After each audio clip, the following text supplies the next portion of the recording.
And now, no jumping on the bed.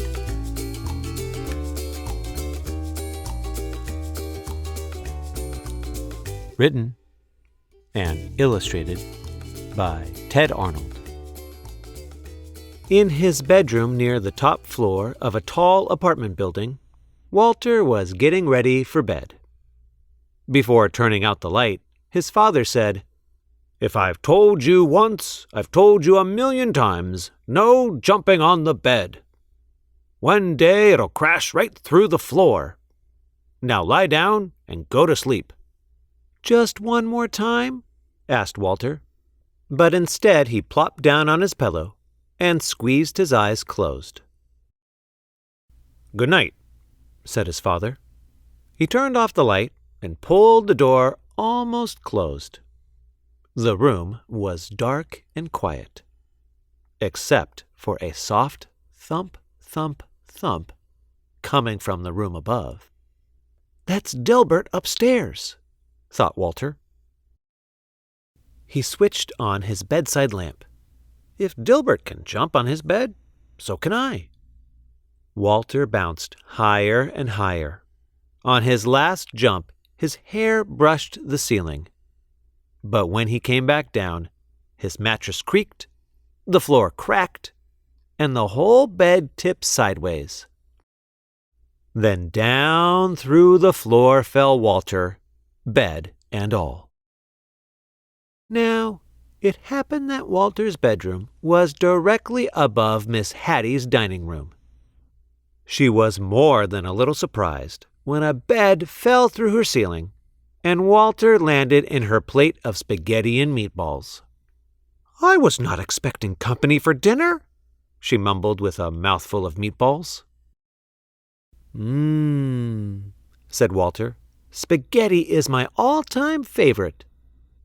But before he could eat, his bed smashed through the table and kept right on crashing down through the floor. Down and down fell Walter, Miss Hattie, the plate of spaghetti, the bed, and all. Miss Hattie's dining room was above Mr. Matty's TV room. Mr. Matty didn't even notice a bed falling through his ceiling until a meatball bounced off his head. Miss Hattie tumbled into his lap, and Walter splashed into his aquarium. "I've already had my bath tonight," said Walter. He wanted to stay and watch the monsters on TV, but his bed crunched through the floor, taking the TV with it.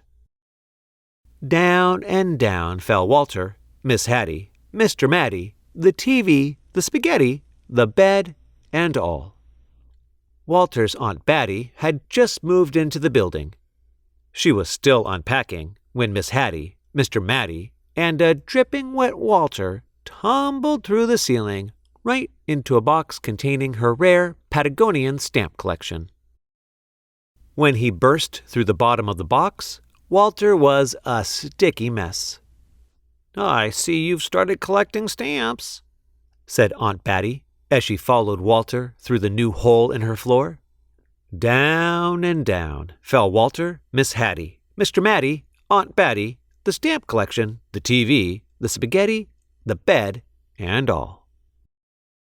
Patty and Natty had worked 3 days building their dream house with blocks. Afraid that Fatty Cat might knock something over, they carefully shooed her out for the night. Then the upstairs neighbors came through the ceiling.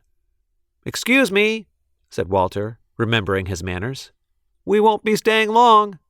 The words were barely past his lips when Walter's bed bashed through the floor and continued on its way.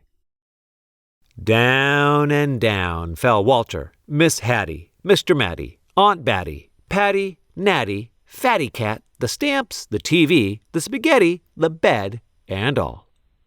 The last thing Mr. Hanratty ever expected to see was a bed coming through his studio ceiling, followed by nearly everyone in the building.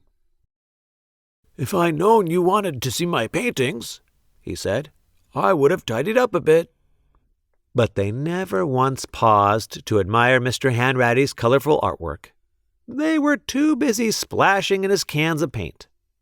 Then his floor caved in, and everyone followed Walter's bed down through the hole. Down and down fell Walter, Miss Hattie, Mr. Matty, Aunt Batty, Patty and Natty, Mr. Hanratty, Fatty Cat, 17 cans of paint, the stamps, the TV, the spaghetti, the bed, and all. Maestro Ferlinghetti and his string quartet were astonished by the colorful crowd that fell from the ceiling. The maestro loved an audience, even if they dropped in unannounced. But when Walter's bed smashed through the floor and paint splattered everywhere, the maestro wished his audience would leave. And so they did, along with his string quartet. Maestro Ferlinghetti's practice room floor was also the basement ceiling. It was dark and quiet as midnight down there. Walter squeezed his eyes closed and tumbled through the darkness until he landed on something soft. He opened his eyes. Everything was in its place. His bedroom lights were out. The door was almost closed, and through it, Walter could hear his mother and father talking quietly. "No more jumping on the bed for me," mumbled Walter as he lay back down to sleep. Suddenly, he heard a creak. The ceiling cracked, and down came Delbert, bed and all. Down and down fell Delbert